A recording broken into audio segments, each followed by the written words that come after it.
नमस्कार, मी अनोखी Shah, clinical nutritionist.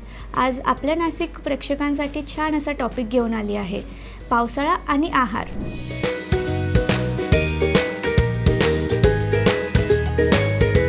पावसाळा म्हणजे थंडगार वातावरण, सुंदर असा निसर्ग, पावसाच्या मंद मंद सरी मनाला जसं प्रसन्न करतात, तसंच ह्या ऋतूत आपल्याला आरोग्याची पण काळजी घ्यायची असते.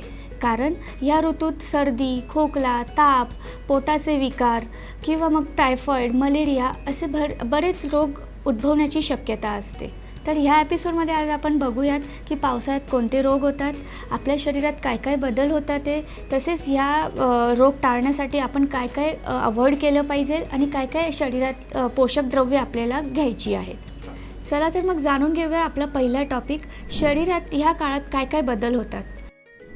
पहिला, ह्या काळात हवामानाची आर्द्रता वाढलेली असते, त्यामुळे रोगप्रतिकारक शक्ती कमी होते. तसेच जंतूंचे प्रमाण वाढते, त्यामुळे बॅक्टेरियल इन्फेक्शन जसे की मलेरिया, डेंग्यू, टायफॉईड ही रोग होण्याची शक्यता जास्त वाढलेली असते.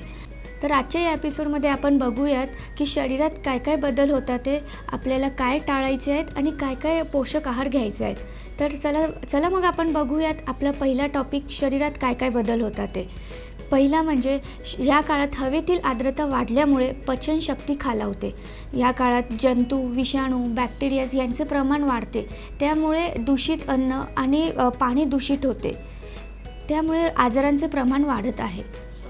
चला तर मग बघूयात आपलं पहिलं कारण, शरीरात काय काय बदल होतात ते. ह्या काळात हवेतील आर्द्रता वाढल्यामुळे पचनशक्ती खालावते. तसेच जंतू, विषाणू, बुरशी ह्यांची वाढ झपाट्याने होत असते, त्यामुळे अन्न आणि पाणी दूषित लवकर होते आणि आजार होण्याची शक्यता जास्त वाढते. तर हे टाळण्यासाठी आपल्याला संतुलित आहाराची गरज असते. तर मग संतुलित आहार म्हणजे काय? तर संतुलित आहार म्हणजे शरीराला लागणारे आवश्यक पोषक द्रव्ये योग्य प्रमाणात घेणे. आता संतुलित आहारामध्ये पोषक द्रव्यामध्ये काय काय येते, तर पहिलं म्हणजे कार्बोहायड्रेट्स, प्रथिनं, जीवनसत्व, लोह, खनिज हे सगळे मिळून आपलं एक पोषण द्रव्य बनते. आता कार्बोहायड्रेट्समध्ये आपण काय काय घेऊ शकतो, तर गहू, ज्वारी, बाजरी, ओट्स, नाचणी ह्याचे आपल्याला सेवन वाढवायचे आहेत.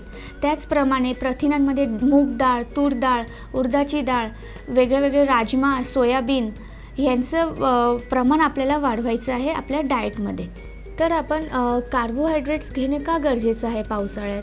कार्बोहायड्रेट आपल्या शरीराला ऊर्जा देतं, त्याच्याने आपण थोडे जरी घेतले तरी आपल्याला टवटवीत फ्रेश वाटतं. तर ह्या कार्बोहायड्रेटचे स्रोत कोणते आहेत, तर गहू, ज्वारी, बाजरी, नाचणी, भात ह्याच्यापासून बनवलेले पदार्थ हे आपल्याला ऊर्जा देण्यासाठी मदत करतात. त्यामुळे कार्बोहायड्रेटचा इंटेक आपल्या आहारात असणं गरजेचं आहे. तर मग ह्यात आपल्याला काय टाळायचे आहे, तर मैदा, बेकरी पदार्थ, गोड पदार्थ, साखर हे कार्बोहायड्रेटचे स्रोत आपल्याला टाळायचे आहेत. आता जसं आपण कार्बोहायड्रेटचं महत्त्व बघितलं, कार्बोहायड्रेट सोबत प्रथिनं पण आपल्याला तितकीच महत्त्वाची आहे. कारण प्रथिनं आपल्याला आपली रोगप्रतिकारक शक्ती वाढवण्यासाठी मदत करतात. तर प्रथिनांचे स्रोत काय आहेत, तर आपल्या सर्व प्रकारच्या डाळी, राजमा, छोले, दूध, पनीर, दही, ताक, अंडे हे सगळे आपले प्रथिनांचे स्रोत आहेत, जे आपल्याला रोगप्रतिकारक शक्ती वाढवण्यासाठी मदत करतात. जसं आता आपण कार्बोहायड्रेट आणि प्रथिनांचं महत्त्व बघितलं, स्निग्ध पदार्थ पण तितकेच आपल्या शरीरासाठी महत्त्वाचे आहेत. स्निग्ध पदार्थ म्हणजे हेल्दी फॅट्स, त्यांचे स्रोत बदाम, काजू, अक्रोड, तीळ, तसेच तेलबिया, सूर्यफुलाच्या बिया, चिया सीड्स हे सगळ्यांनी आपली इम्युनिटी वाढते. आता वळूयात जीवनसत्वांकडे. तर आता आपण बघूयात जीवनसत्व. जीवनसत्वामध्ये व्हिटॅमिन ए आणि व्हिटॅमिन सी अति महत्त्वाचे आहेत. व्हिटॅमिन सीचे स्रोत आहेत आवळा, संत्री, मोसंबी, लिंबू तसेच पेरू. याच्याने आपली इम्युनिटी वाढते. आता आपण बघितलं की जेवणात किंवा आहारात काय काय घटक आवश्यक आहे. आता आपण वळूयात की काय आपल्याला टाळायचे आहेत. तर त्यात आपलं पहिलं आहे मैदा, बेकरी पदार्थ, तळलेले पदार्थ, बर्फापासून बनवलेले पदार्थ हे आपल्याला टाळायचे आहेत. पावसाळ्यात घेण्यासाठीचा हलका आहार ह्यात काय काय समाविष्ट होते, तर गरम सूप, ताजी फळं, खिचडी, पोळी भाजी, वरण भात, तसेच वेगवेगळ्या प्रकारचे सूप, रसम, सांबार, उपमाचे प्रकार, दही, ताक, दलिया ह्यांचा आपण समावेश करू शकतो.